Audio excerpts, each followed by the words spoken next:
এই দাঁড়াও দাঁড়াও দাঁড়াও, ভিডিওটা যখন তোমার সামনে চলে এসেছে তাহলে স্কিপ করো না, পুরো ভিডিওটা দেখে যাও। ফুড ব্লগারদের দেখেছি ফিশ কচুরি নিয়ে অনেক হাইপিয়ে করছে, তাহলে চলো দেখে নেওয়া যাক বাড়িতে কিভাবে ফিশ কচুরি বানানো যায়। প্রথমে মাছটাকে নুন হলুদ দিয়ে সেদ্ধ করে ঠান্ডা করে নিয়ে কাটা ছাড়িয়ে নাও, কড়াইতে তেল দিয়ে ছোট করে কেটে রাখা আলুগুলো দিয়ে ভালো করে ভেজে তার মধ্যে পেঁয়াজ কুচি রসুন আদা কাঁচা লঙ্কা কুচি দিয়ে ভালো করে ভেজে তার মধ্যে সেদ্ধ করা মাছগুলো দিয়ে নুন হলুদ জিরার গুঁড়ো ধনিয়ার গুঁড়ো মিট মশলার গুঁড়ো আর গরম মশলা দিয়ে ভালো করে ওটাকে 2-3 মিনিট ভেজে ঠান্ডা করে নাও।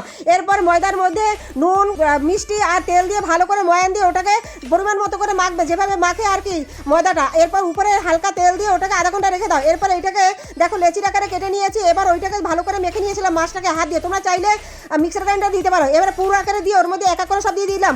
ভিডিওটা যদি ভালো লেগে থাকে বন্ধুরা আমার চ্যানেলটা সাবস্ক্রাইব করে দিও, লাইক কমেন্টস করতে একদমই ভুলো না। দেখো লেচির আকার দিয়ে পুর দেওয়া হয়ে গেছে। এরপর এটাকে বেলে নিয়ে সাদা তেল দিয়ে কড়াইতে এক এক করে ভেজে তুলে নেবো। দেখো তৈরি হয়ে গেছে ফিশ কচুরি, খেতে দুর্দান্ত লাগে। তোমরা বাড়িতে বানিয়ে অবশ্যই খেও। Thank you for watching.